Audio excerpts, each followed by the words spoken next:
If you're planning on starting a corporation in Hawaii, you've come to the right place. Domestic filers will need to file an Articles of Incorporation, while foreign businesses will need to apply for a Certificate of Authority. The process is really simple, super straightforward. We recommend that you do it online because it's just such an easy online portal that they've set up, and it can be done in just a matter of minutes. But there's also the option to download the PDF and mail it in to the Department of Commerce and Consumer Affairs. Regardless, you're going to have to pay a filing fee of $25 for profit companies, $50. Oh, sorry, I was wrong. $25 for nonprofit corporations and $50 for profit corporations.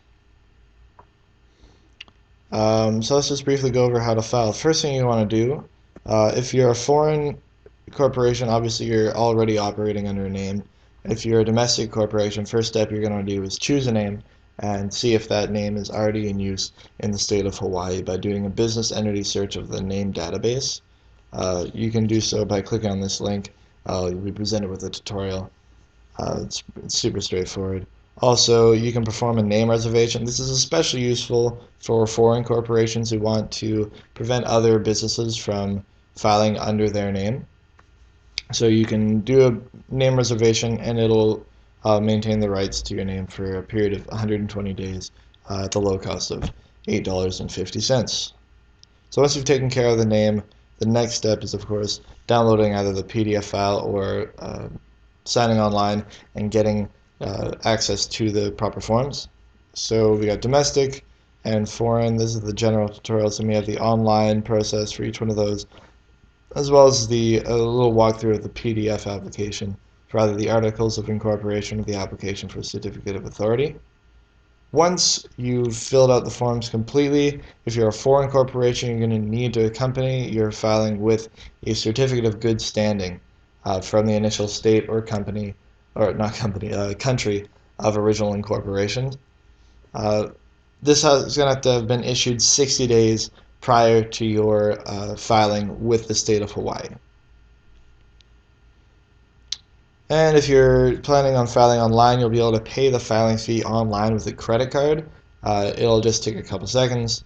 Once you finish doing that, you'll have finished filing. It'll be sent in automatically for processing. However, if you're opting to use the PDF application, what you're going to want to do is make a check payable to the Department of Commerce and Consumer Affairs for the filing fee. As I've said before, nonprofits will pay $25, profit corporations will pay $50.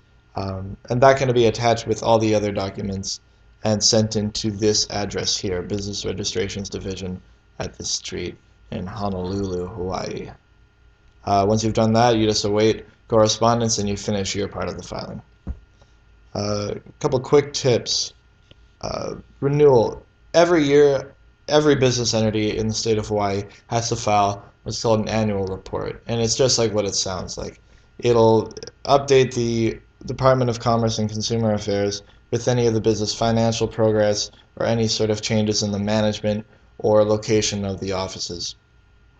If you fail to do so, you will automatically lose the status of good standing. You won't be able to get a certificate of good standing if you plan to operate in other states or countries other than your own.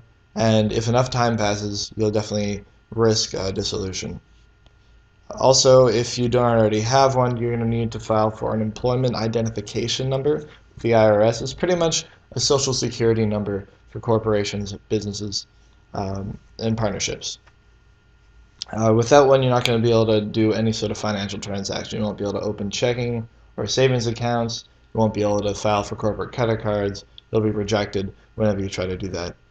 It's as important as a social security number, so you can see why it's essential to file for one. It can be done, the filing for one can be done on the IRS website or through the downloading of the Form SS4, which is a PDF application.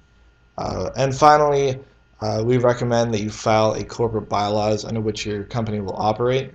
It's not legally required, but it's definitely recommended because there won't be any other legal proof of the ownership of your company, the capital contribution of all your shareholders, how you plan on electing your board of directors, and the power that they have.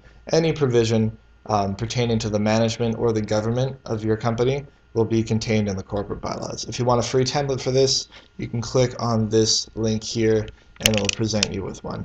I hope this was useful. Best of luck to you.